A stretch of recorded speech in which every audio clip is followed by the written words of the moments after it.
Hey, good afternoon, everybody. Tom Stewart here. I'm with Liz Trotter. Our guest today is Matt Ricketts, and this is Smart Business Moves. Woohoo! Happy 2022, huh? Oh, this is our first. That's right. I feel like so much has happened in this year already. It's only our first. Yeah, it feels like we're like halfway in, right? Yeah, maybe not quite that far. But okay, so I don't think I didn't have a chance to tell you about this, Tom. So my strategic success groups, we launched a new app in those groups today to manage workflow. Oh, you did? I had no idea.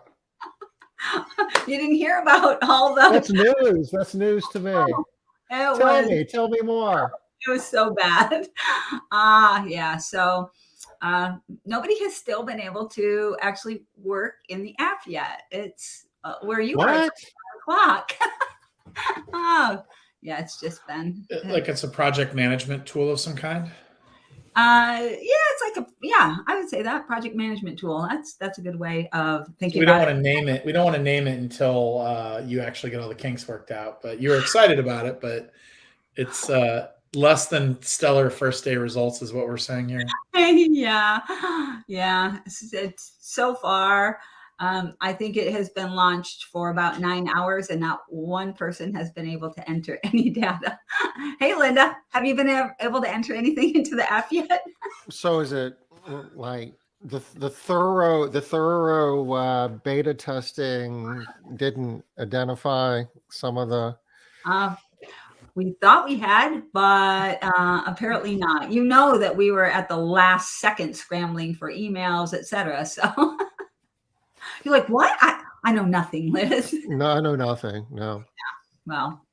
So, just don't call them bugs. Say they're features. Okay. And it was designed to do that. Yeah. Okay. Thank you. So, yeah, that was my fun day. I have 51 people all. Hey, Liz, did you know that was not working? What do I do? Oh, man. But I'm sure people are addressing that as we speak, right? Yeah, absolutely. Made for a fun Monday though. First Monday. I feel like we evaluate software all the time, Tom, and so we're always looking for tools to make our workflows run smoother in the different organizations we run. And I feel like half our job is identifying the tools for our teams to use and do different things. So yeah, I mean, sometimes you think you found the right thing, and turns out it's a little bit more. Well, this was not something we found, Matt. We created it, so that they built this. Yeah, we built it. Okay. Well, Robin says you got it working, so There you go. They're on the verge. They're on the verge of being, MVP. They're right on the cusp. Yeah. Okay, you're building a SaaS product, Liz. This is big news to me. You're a SaaS founder. Yeah. Ooh. So I'm super excited though. Robin got his KPIs in. Okay. Robin, did you get all 6 of the required ones? Hopefully. That'd be awesome. Hey, Tammy. Good to see you here. Yeah. Fingers crossed that you were able to. All right. So anyway, that was my challenging first work day of the year.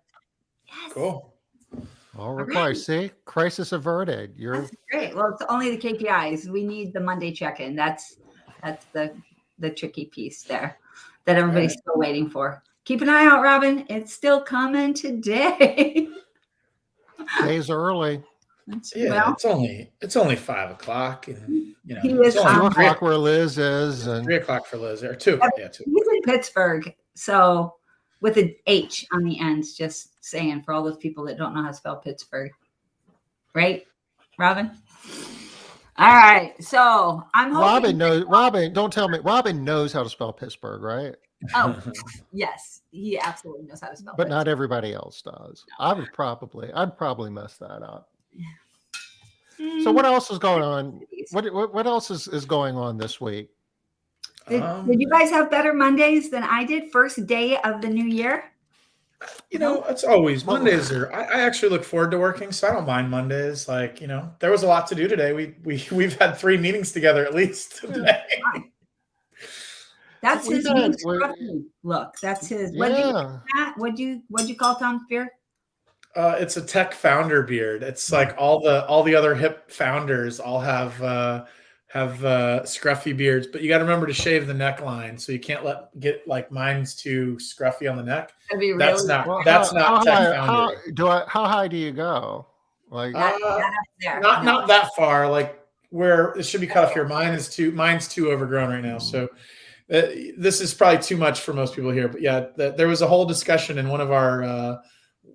Me and Tom get some coaching, as well. We eat our own medicine as far as our other businesses, and that was a discussion that somehow took like 10 minutes one day about how far up the neckline your beard should be, and you can tell if somebody's a more of a salesperson or more of a tech person based on where they trim the beard. That is very cool. I'm totally Googling that after this Facebook Live. Online. All right. KPIs. We're talking KPIs. I know everybody here is super excited. Oh, that's funny. Robin, you were right on track with what we're talking about today, right? You entered your KPIs into the app. Yay. And that's what we're talking about today is KPIs. Starting the new year off right. Yeah. Yeah. So we're talking about one other thing, just so we don't forget. What's going on in your world later on this week, Liz? Oh, so you were able to pull it up. Yay. So I'm heading over to Colorado, Fort Collins specifically, to see Laura Smith and join her event, the All-Star Way to Operational Excellence and Absentee Ownership. So super excited. I know that this event is full, but we still wanted to point out that while the live event is full, the online version still has some openings. So if you are having a little feeling like, dang it, really wish I would have been able to make that happen, go check it out and see what's going on with that online events. It's going to be the same stuff without the travel. You guys, we're getting better at being able to do online stuff here in 2022 because you're getting more experience, right, at doing online stuff. So it's going to be a great course, even the online portion. For all of you that are going to be there, I'll see you there in just a few days. When's the start? Thursday the 6th. Thursday. Pretty impressed with her. She decided she's going to do this, and maybe 2 months ago, and sold it out, I think, for 40 attendees in short order. So that's not easy to do, to organize a live event. The material's one thing. She's got great material, but then the logistics of bringing everyone together. So that was great. She was able to pull this off, and it's great timing because I think people always can use this kind of structure and organization. And absolutely. And I don't know anybody that runs as buttoned up an organization as well documented. Maybe other people do it. Like my company runs really smoothly and really well documented, but we don't have it as written down. And a lot of it's institutional knowledge. We really should create these kind of playbooks like she has and document more of that institutional knowledge. So it's really impressive. When I took a look at it, I was excited. Yes, great stuff. No, Linda, I am not speaking. This is Laura and Aja. You see Aja on there too. She will be presenting. And hey, Aja, not used to that red hair yet. I know she's already switched out of it, but yeah. So looking forward to seeing everybody. And hey, Denise, I know Denise will be there too. So it's going to be a great event. Well, the event, everybody's going to be talking about this stuff too. I don't think people have seen what Laura has put together, or Laura and Aja have put together before in our industry. I mean, yes, the information is similar, but we all know that the information is not the whole story. So I think it's going to be cool. It's all about the execution, and I think that you're going to see it organized in a way that's going to make it a lot more actionable. Yeah, absolutely. Can't wait. Absolutely fun. Denise knows it's going to be amazing. Well, Denise's been helping Laura out get some stuff together. She lives over there too. I'm just praying that we're all going to be able to get there with these flights. Right? So. Well, Yeah. that's it seems to be a challenge lately. What was like 1,500 flights were canceled this morning, like for today. I Mm. heard that like at 6 o'clock. So I Well, don't that's know what that wound up being. a better number than yesterday, right? Better than they've been doing, so that's good. I booked for I leave here I think at 6 on Wednesday morning instead of Thursday. I figured that gave me a lot of time to bump flights and still be able to make it there. I was like, all right. You can still sleep at an airport somewhere and be there Thursday morning. Yeah, that's what I'm thinking. Yeah, it's definitely, the airlines have always run at the margins of like, do they have enough staff, enough employees? And they've always done that. And then I definitely feel like as demand is compressed, all of a sudden they're really thin. And then on top of all the other people being out for various reasons with COVID and other things, on top of everything else, it's like a perfect storm. I think I would definitely be having a plan C for everything nowadays when I travel. So yeah. You definitely want to. Ooh, look, Tom, you're getting some props there on that. A gruff. The gruff look. Yeah. But so the travel thing will work its way out, I guess. It's kind of funny. The government spent billions of dollars keeping the airlines going through the end of 2020. Mm-hmm. And then that money ran out and they laid a bunch of people off. And as I understand it, and you know this better than I do, Matt, it's like if you're a pilot and you haven't gotten your hours, you just can't say, hey, come on back and fly our plane tomorrow. There's training and stuff that has to go on. Even Southwest, that didn't lay anybody off, they had pilots that didn't fly for months, and so they're no longer qualified. So you haven't done enough landings in 90 days. You haven't touched the plane. Yeah, they had to bring people in for sim checks just to get qualified again, because over some period of time they just basically just decided that a certain amount of the pilots they're going to pay them, but they just didn't have work for them. So they just sat around, and so they became unqualified. And yeah, there's a spool up period for it. It's not just like, turn the faucet back on. So there's tons of stuff going on here. I hope it's all worked out by the time I have to travel in February. Yeah. So, the weather hasn't been our friend the last few days either. No, not at all. The snow in Colorado. So let's go ahead and jump in just to kind of frame up what we're doing here this month. January is KPI month. And if you remember, it was only 12 short months ago that we were sitting here. We spent like a month going through building out a PowerPoint deck, and it was kind of a free flow thing. And we built on some of the core KPIs that we actually focus on in foundations was what we were kind of using as our framework at the time. And I don't know, we have a PowerPoint deck of like 100 and some odd slides that we built over the course of the month, but we're going to be doing it differently this time. We're going to be using, I guess, really the process flow chart that we use in foundations. And we're going to take a process within that flow chart for each one of our shows this month and kind of break down what does that process look like from a KPI standpoint. And these are processes that every cleaning business has. It's at a high level, it's like every cleaning business needs to find people who want to clean homes, and at the same time, you need to find homes to clean.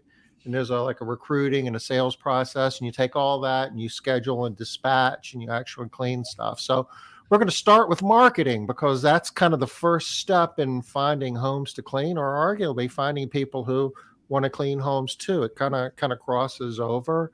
Matt's going to take the lead on that for us. And, every show we're going to have a different guest that's going to be speaking. Like we're going to follow up marketing with sales. And Wednesday, Derek Christian is going to be joining us, and he's going to be talking about KPIs and how they apply to the sales process. But that's on Wednesday. Today is going to be marketing. And thank you for joining us, Matt. How do you want to attack this? I've got a screen we can start with just to kind of give reference to some KPIs that we achieved. Now, these are sales numbers that we were able to achieve for the months of 11/1 to 12/31. So I just grabbed a 2-month slice here, and we're going to start with that before I actually look at the marketing data that got us here. But the top two lines are recurring sales. Some of them being customers that came back in yellow.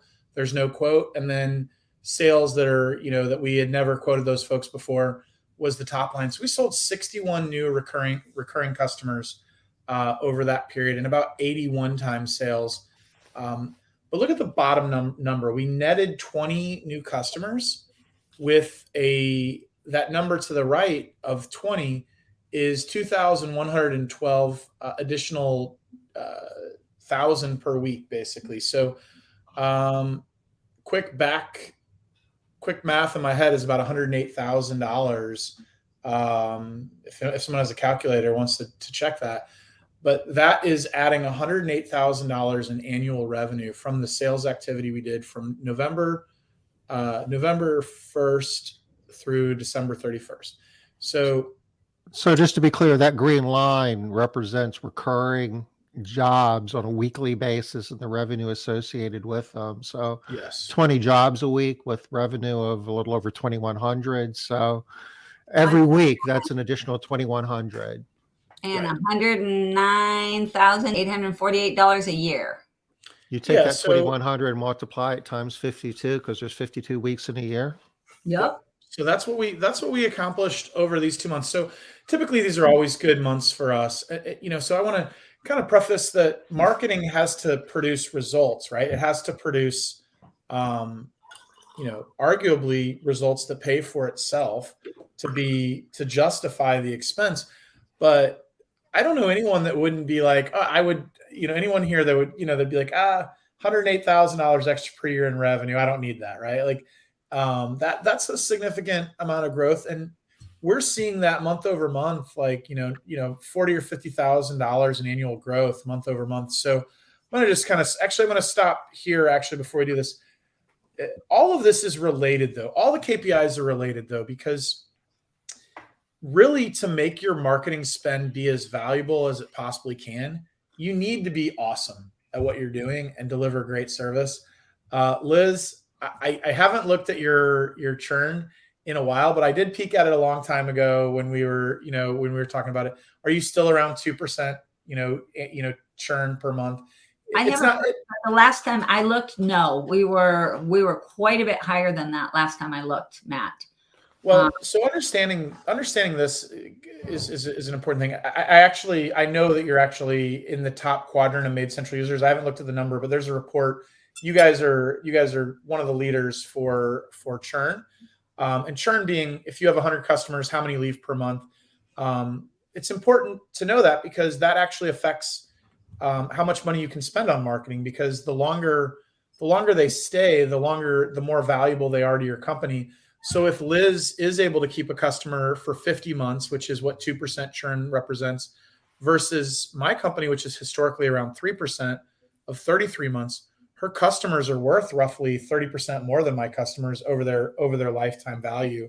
So, I talked to one of my friends last week who is struggling at like 10% churn per month right now with COVID. So, I mean, it's not unusual to see those numbers be higher this year, but if you're losing 10% of your company's customers every month, then obviously you need to be marketing just to kind of stay where you are. So the lower you can get that number, the better. And that's why on the sales report, it actually like kind of leads off with some quality metrics, which are important.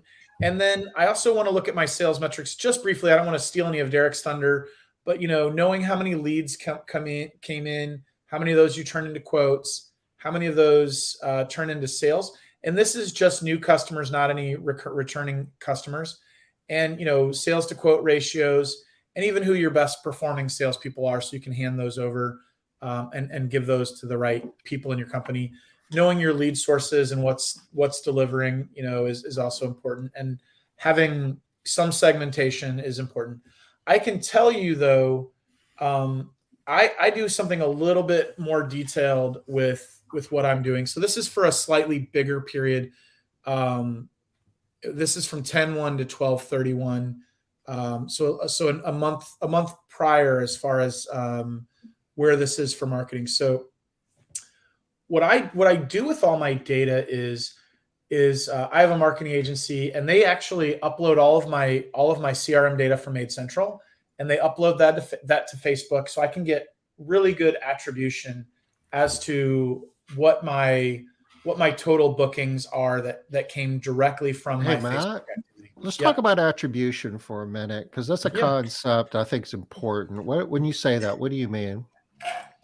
Well, I want to be able to say that the dollar that I spent on this Facebook ad can be attributed to the $10 that I earned down the road. So my return, my ROI, right? So attribution is trying to match that customer, that activity that happened in your CRM to the first time that they interacted with one of your ads, or your ads re-engaged them in some way.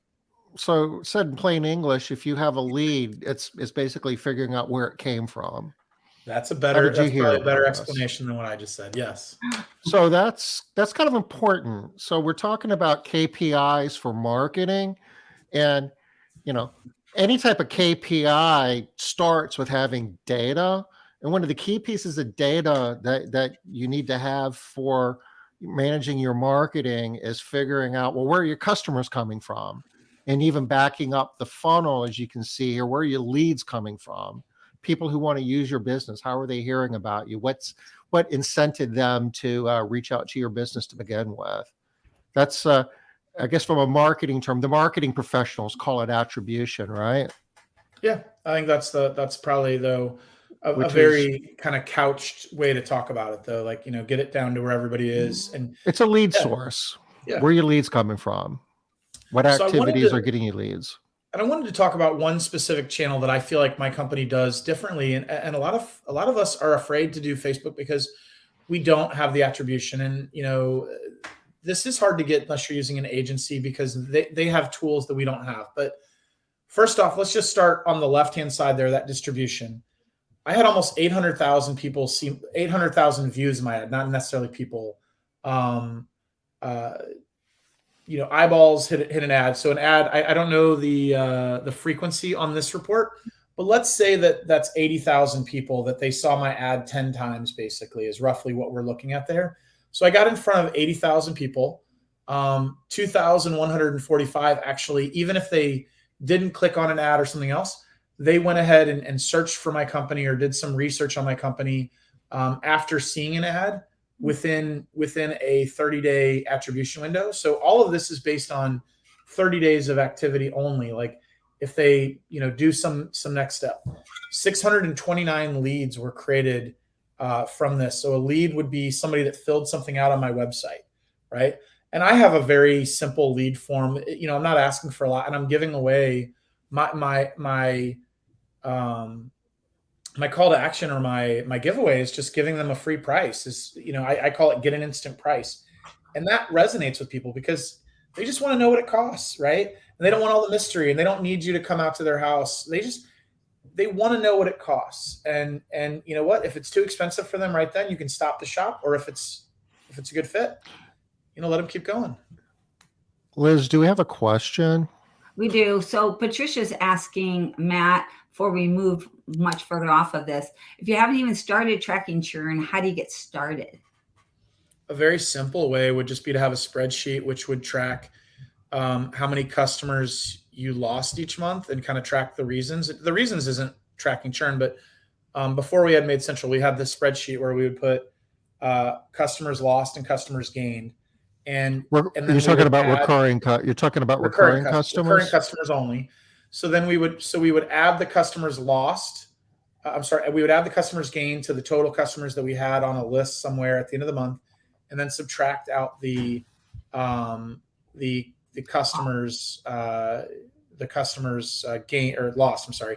And anyway, so the customers lost divided by your total customers is your churn rate. And so basically, if you have 100 customers and you lost 10 in a month, your churn is 10%. If you had 500 customers and you lost 5 in a month, your churn is 1%. So on average, I think most companies are 5% would be where I would guess most people are. Doing a really good job in COVID times, probably 4% or less. And then, exceptional, like industry leading, 3% or less. And then just like a world-class benchmark, like only a few companies are probably like 2% or less would be where I would kind of create some benchmarks for yourself as far as churn. Um, there was something that somebody told me about, maybe Derek, when he does his call later this week, he can talk about this. He had some data on the franchise systems where their churn was like 8 or 10% monthly, like some really high number. And they were okay with that because they had such good marketing systems and that was a long time ago too. Yeah. Who knows what it is now? You might have new data, which would be awesome. Yeah. Now, Sharon is suggesting put up a wall chart. Trisha, you've probably seen these, like the point charts that everybody uses. You keep track of. It doesn't necessarily measure your exact churn, usually the ones that we see, but I can see how you could measure churn on a wall chart so that people could see who's leaving and who's coming on a daily basis. Yeah. So, going back to the chart in front of us, leads, really online bookings was super low I guess that's a 3-month period. We really have had that pretty much turned off because we just haven't had the staff. So we only had 4 online bookings, but we had 21 one-time services attributed to our ads with 12 recurring services. So 33 total bookings, and attributed revenue from our CRM. And we're just looking at, this is not lifetime value. We're just looking for 12 months. We're attributing $66,000 in sales to just this Facebook campaign that we're running, this Facebook marketing. So, roughly a 4 times ROI on an annualized basis. But when you get to your, if you get your churn down to 3%, that's roughly 11 or 12x return. So it really just depends on how long you keep a customer, but that's where you can really afford to spend more than your competitors, is if you're good at what you do. And this is why, having all of this stuff really kind of plays together. Is that if you're a great marketer and you don't do a great job on your operations, that's a really quick way to burn out your entire organization pretty quickly. Like, lots of bad products with good marketing have been basically burned to the ground pretty quickly. So I really think the first thing, to focus on, we're talking about marketing first, but I think the first thing to really focus on is being really good at what you do. And then you should be able to, go after whatever market share you want. If you know your company is good, then you should be able to do what you want to do. Do you guys have Martha coming on at some point this month to talk about kind of quality management and things like that? Yep, I sure do. I think that's really important. Really, some sort of quality measurement program is really important to have in place so that that your marketing efforts are really going to pay long term. And so this ROI includes both ad spend and what I pay my agency. So my total marketing investment over that period for this channel was $16,000. So I feel like I know that's a very good return on investment for us to grow. And we've seen good results year after year with Facebook. And even in this constrained, I feel like if we weren't labor constrained, we would have blown up last quarter, basically. If we would have had the labor or the availability to do more of these online bookings, we would have seen explosive growth. So some KPIs to really understand to get the most out of your marketing spend is first off is know your customer churn, like I mentioned, and really know your average ticket value of your cleaning. So how much does your average cleaning cost, right? Like mine's around 178. We can just round to 180 for government work here, just to kind of get close enough. And then know your frequency of your customers, because that has a lot to do with what your customers are worth. So my friend Joe Walsh, she's been on the show lots of time. Tom's all of our friend Joe Walsh.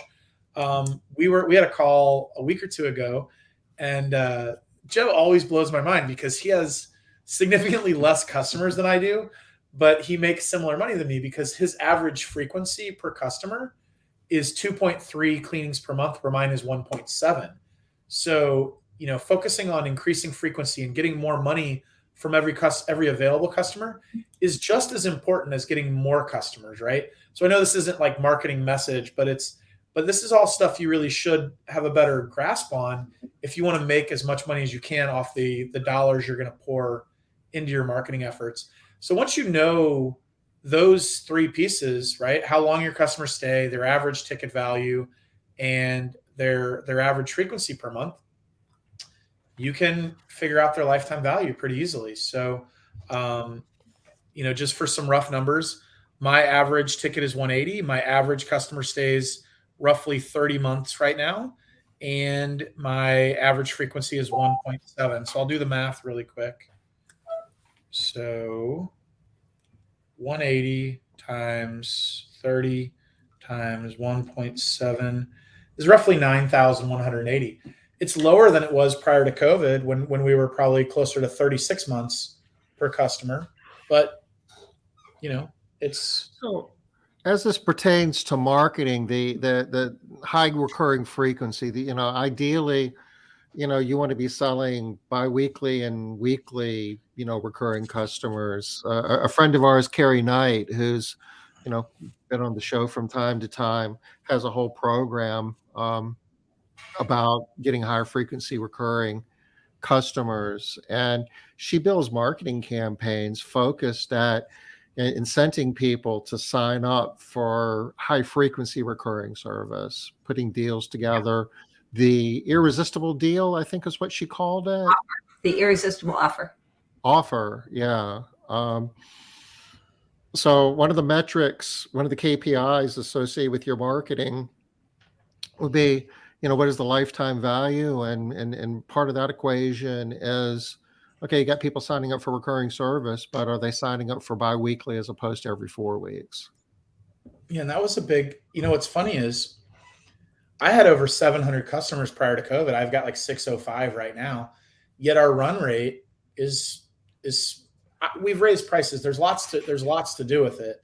But a lot of it has to do with our frequency went from like under 1.5 to 1.7, which doesn't seem like a big deal, but it's a 20% increase in frequency. And I'd like to get mine closer to 2, like my idol Joe in terms of getting those, that frequency up. So yeah, your marketing dollars are more effective if you can sell recurring services, and sell at a higher frequency at a higher dollar. So, yeah, that's the thing is we sell a product that could be worth $3,000 a year if you don't manage it very well, or it could be worth, $3,000 total, or it could be worth, $12,000 or $15,000 if you manage all the different KPIs really well. And then, if you can earn $15,000 off a customer, you can spend more to get a customer, because this number would scare people. Spending $300 almost per service booked. Does that number scare people on the call? Does that sound like a ton of money to people? Do we have another question that ties into this, Liz? We do. I think that 296.76 doesn't sound like a scary number all by itself until you think, oh gosh, $300 for 21 one-time services. So, because that then sounds a little bit scarier. It's like, wow. It's the total number though, because you have to get some of those, and that the way that we're tracking it is we're only looking at, really the report we're looking at is showing whether they booked one time or, well, I don't know. I'll have to look at how we're capturing that. We're using one of the campaign reports in Made Central to get that data. It does look like it's 33 services booked, and Right. each one of those was at 296.76. And so I think that the scary piece of that is, wow, 21 one times at 296. Sometimes that's not much more than I'm charging for my one times, and that's not going to cover it. But what you have to think about is the 12 that is not, those aren't one time, and those are going to keep delivering. I think that's your point, Matt. Is Yeah, I think you have to, people, and that's a lot more money. and you have to also look at it as part of the philosophy of selling to people is you're a lot more likely to sell them again if they've used you once too. So, if you have them and they've tried your service, even if they weren't ready to be a long-term buyer, and I would consider there's like a whole there's like a whole funnel of like the cycles of a sale. And one of them is like a trier and one of them is a buyer, right? So like a trier, I would consider somebody to be somebody that just did like a one-time cleaner, and a buyer is somebody that has recurring service with us. And we're trying to move them from triers to buyers.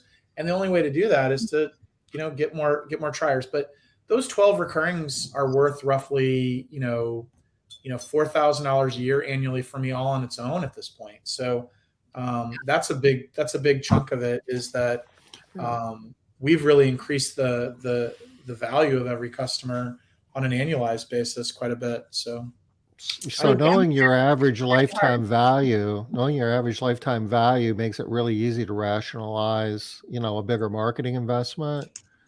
The important part of that is that you need to be thinking about, though, is the cash flow associated with it. That if you're spending, Tammy, in your case, almost $500 for a new customer, and if a third of those are recurring, you could still rationalize the math off of that if you've got a low churn rate. But you might have to clean that house for, 2/3 of the year before you are actually recouped your marketing investment.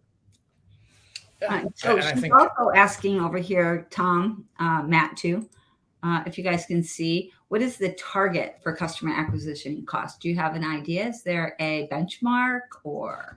I think I've always heard different numbers, but it really matters. It really matters on how much you take care of those customers and make money over them over the long term. So, your number 487 sounds a little bit higher than what I'm at, but part of it is I have better attribution because I'm running this through Made Central through my CRM, and then I'm running it through Facebook's API. So I'm capturing more data that you might be missing.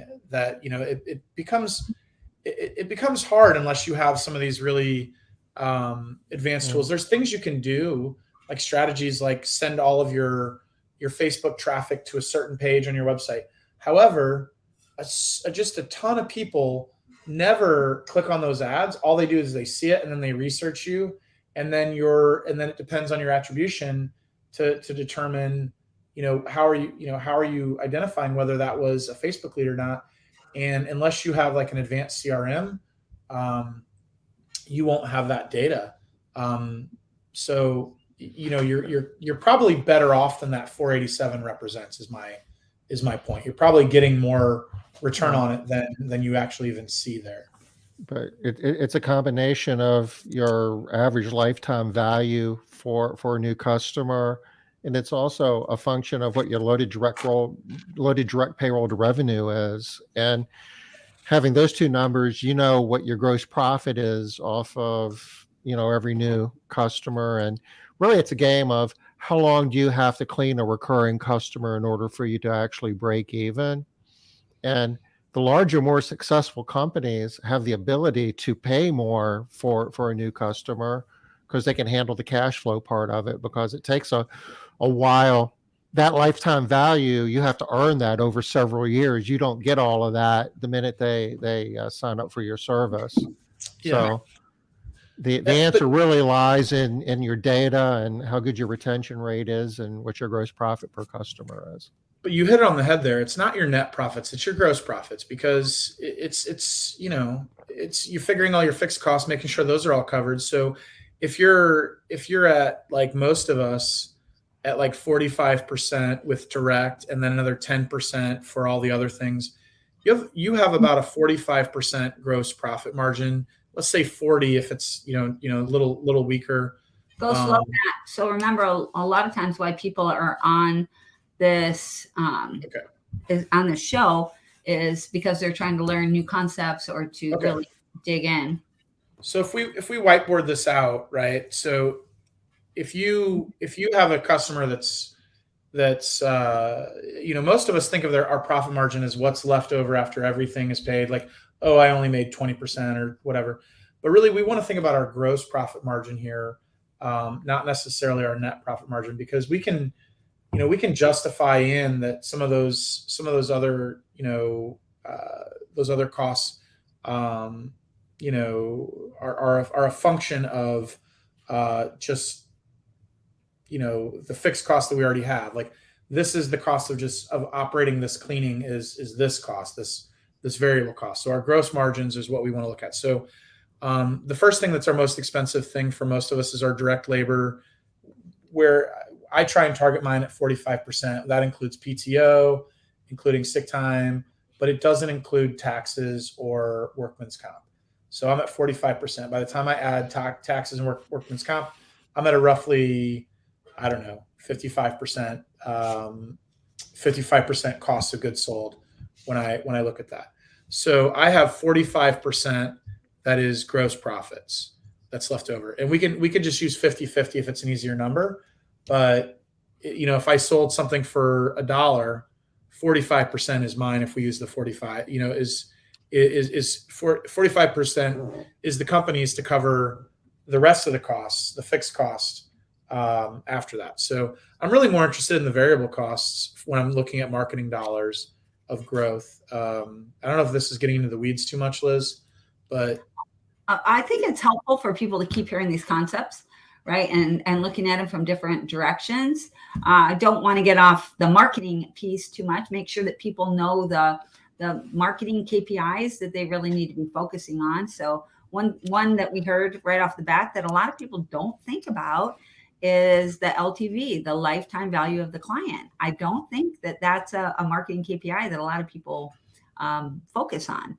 And Matt, I think you're making a really great argument for why that's a really, really important number for people to be looking at. Yeah, How many times I can say looking at? Well, yeah, the thing I always, when people always ask, well, can I afford to spend on this marketing program? I do always look at, I always like to look at, well, what's your churn? If they don't know that number, try and, come up with a rough estimate of it. But yeah, I don't think you can make any good decisions at all until you know that number. I don't think, and honestly, I think so many people are over-focused on grow, and they're looking at all these levers that they can pull to grow.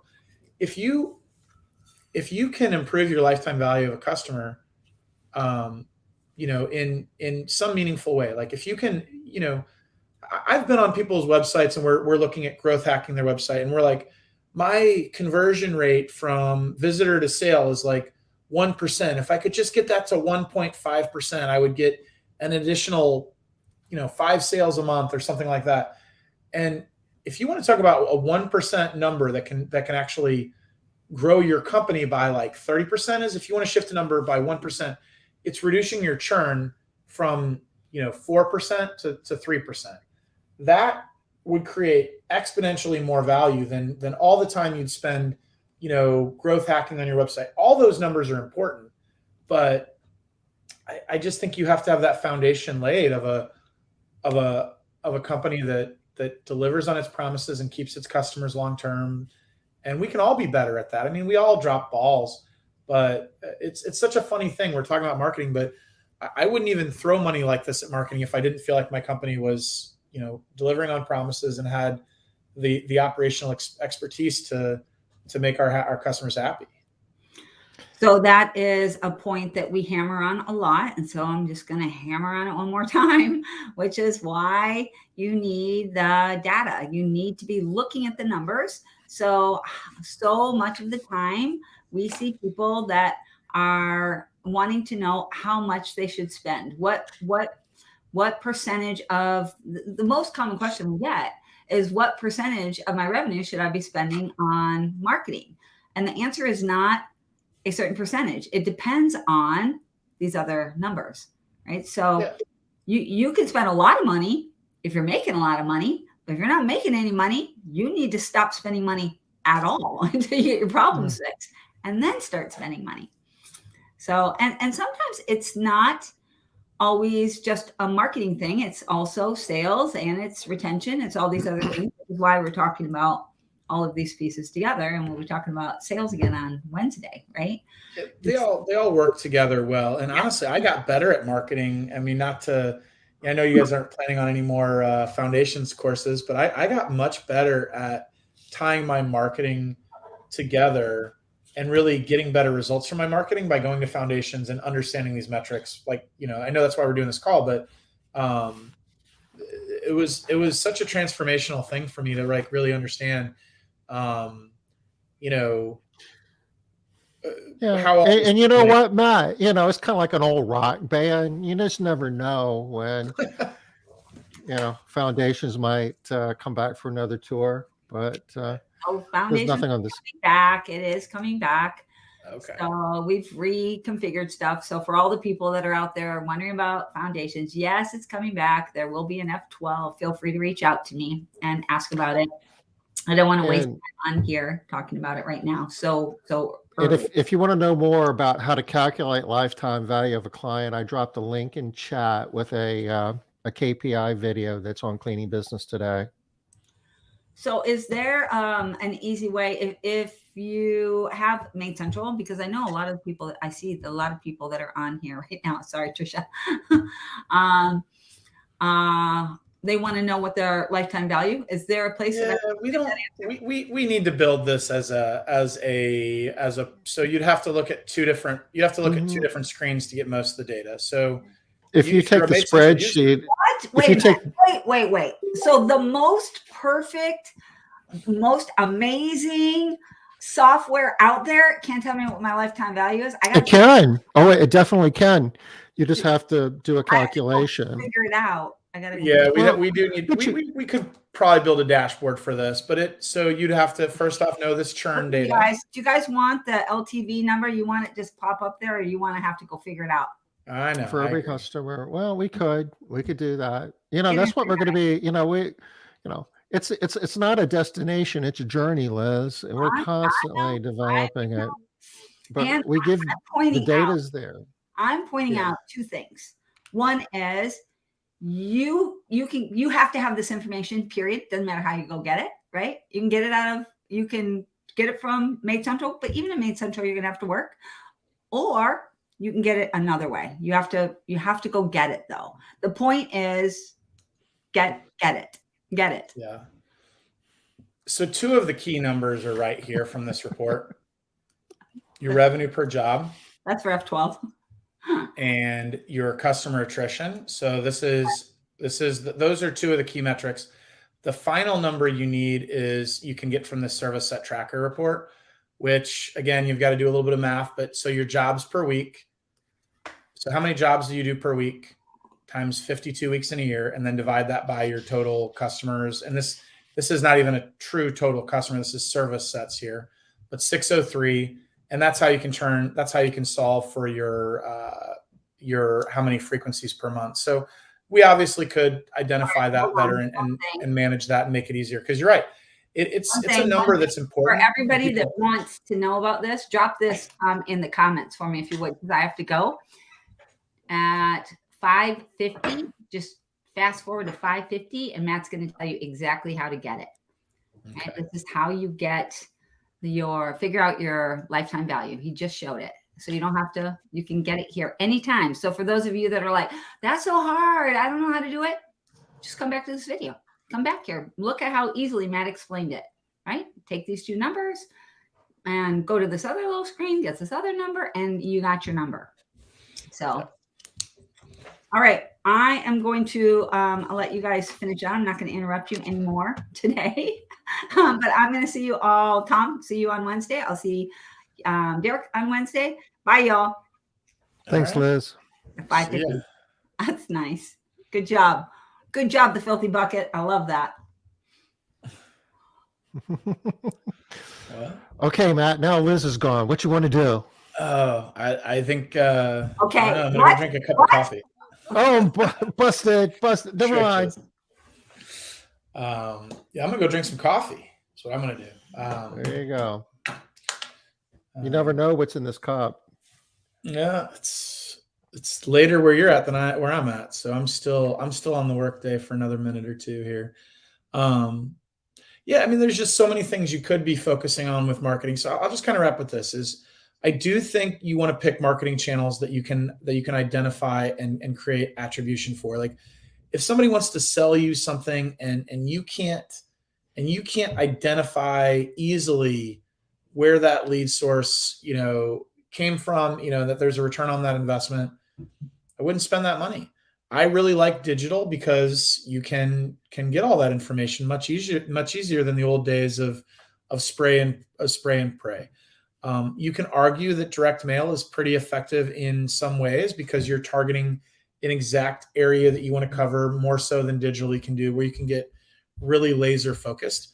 But the cost per impression is really expensive for print compared to digital. So we talked, a couple of KPIs is how cheap is it to get in front of an eyeball in front of somebody. So I had roughly 800,000 impressions. So eyeballs seeing my Explain what that means, because Sure. that's a big number. That's almost 1 million.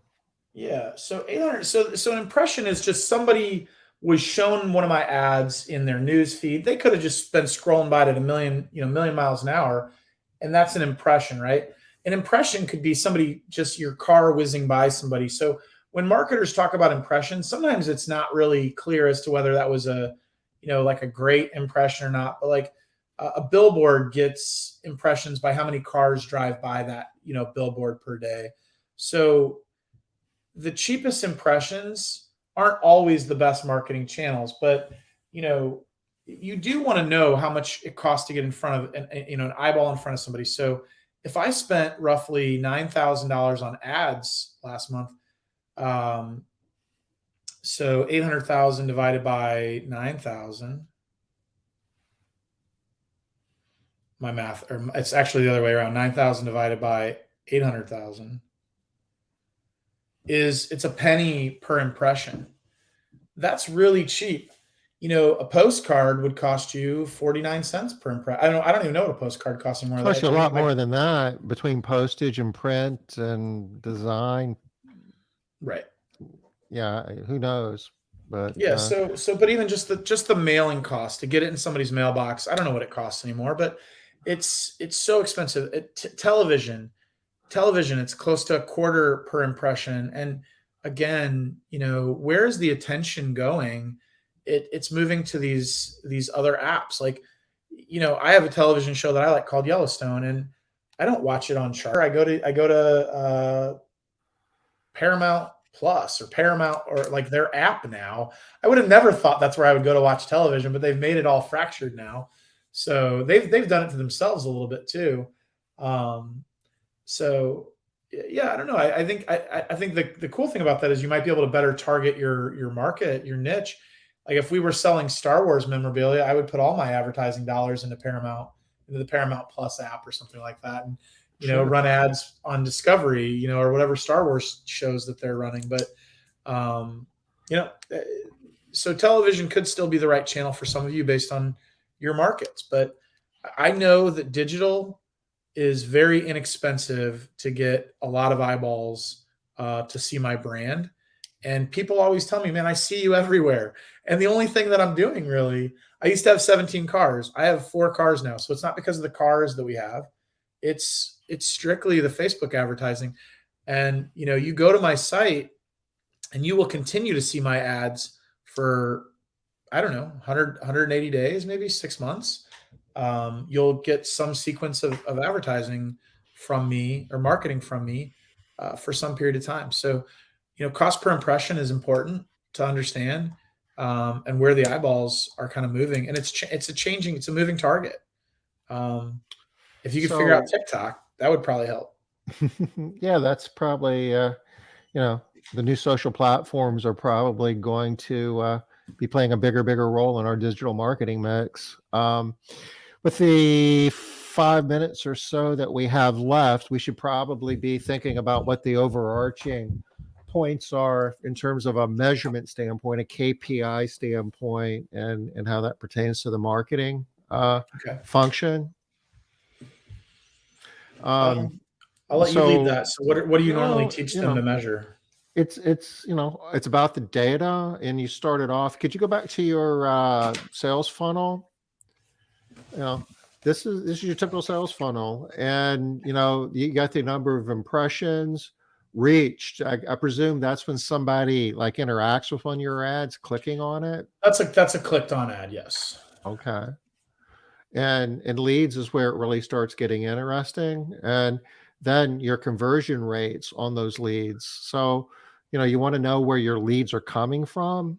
The fancy word is attribution, but basically it's a lead source. How many are you getting from Facebook and, just natural search. And if you're doing any paid Google advertising or, Angie's List or whatever the case might be, you want to know where your leads are coming from. And various leads convert I want to at stop. different I want to stop rates. on that point too. Is getting those leads means that you have control over them forever and can cheaply market to them forever. You own that lead now.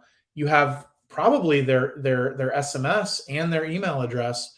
So you own that. You own your marketing channel from that point forward and have zero cost to remarket to those folks in terms of through email or SMS channels. I mean, there's a little bit of marginal costs of those to send, but it's fractions of a penny. Yeah. So And most of the leads you get will not sign up for high frequency recurring service. Some will sign up for like one-time service or, on-demand service, and some of them won't buy at all, at least initially. But you have the opportunity to market to them on holidays and just, sporadically if you have an email, not email, but a newsletter that you send out. You may want to certainly make sure that you always want to be keeping communication in front of them. And you just never know when one time you catch them, it's like, you know what, I do need to get my home cleaned. And some of them will become recurring and that's clients. funny. You should ask Derek this when he's on the call. I had a conversation with Derek one time where we were both comparing our lists, and he was like, "Oh, you make about $1 per every email you send out, and I make about $1.10. So my list is better than your list."